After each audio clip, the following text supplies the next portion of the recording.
Have you ever been knee deep in something and realized you needed something else to finish the something you were currently working on? Well, that happens to me all the time. And it's mainly because I'm an excellent planner. I don't believe you. I'm so great of a planner. I was in the middle of filming a video for a kitchen desk shelf, and I had the brilliant idea to use my tired, less than adequate miter gauge that came with my DeWalt job site saw. And I wanted to use it on my bandsaw. Now, in theory, this should work, but what I underestimated was the compatibility. And unfortunately, my rigid refused to accept the DeWalt advances. So, a video was born, a second video. I'm gonna build a sled for this project and all the future projects, both big and small. And if you like to build one for your shop, I have a set of plans available on my website, and they will be free for a limited time. Nice. The link is in the description below. So I started by taking the dimensions of my table, and it just so happens that I had a scrap piece of Baltic birch laying around my shop. I picked up this Baltic birch from the store specifically for this sled. Using my order of operations here, please excuse my dear Aunt Sally. I decided to start with the runner, and I'm going with a single runner here, well, because there's only one slot. Now, I've wasted time before measuring and measuring and measuring before getting the right fit. And using a pair of calipers seems to yield the best results. When the measurement has to be right on the money, calipers allow you to take measurements of the outside and the inside of an object. Then, the part I think is the coolest is you can flip them around and use that little tip to gap your saw blade from the fence.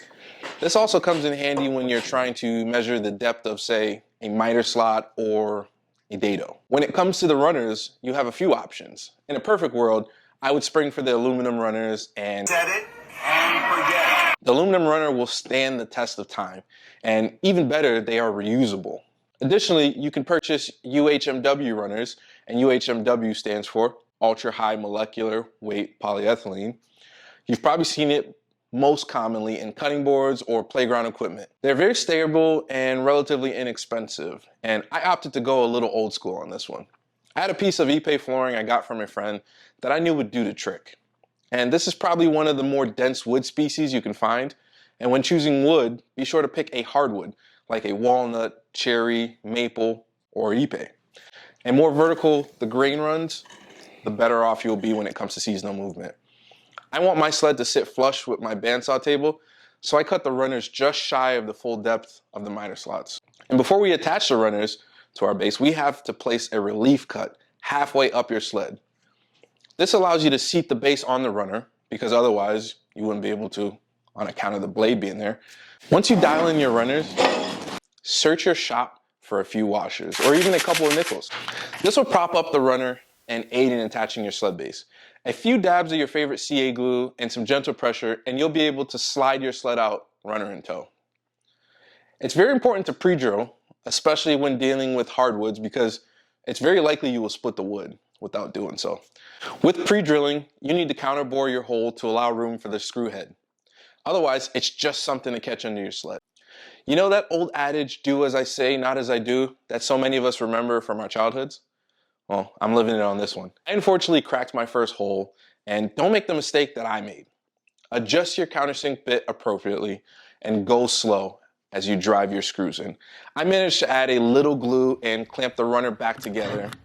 And it means that a little bit more sanding to get the right fitment is necessary, but I'm confident it will last. And if it doesn't, I know a guy.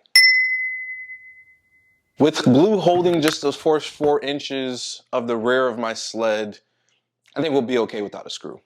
When it comes to the rear fence, there are a lot of different methods you can try. You can use feeler gauges to dial in your square in conjunction with the 5-cut method by William Ng. But in my opinion, we don't need to get that fancy on the bandsaw, at least not on mine. I could be wrong, but if you're into it, I'll throw a link below to a couple of videos showing you how to get after perfection. For my application, I clamped one side and I drove a screw in.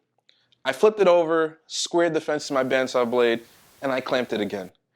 And then I drove 2 more home. With that done, I gave it its maiden voyage. I cut a couple bow ties using my bow tie jig, and if you want to see how I made the bow tie jig, check out my Instagram where I have 3 videos documenting the process.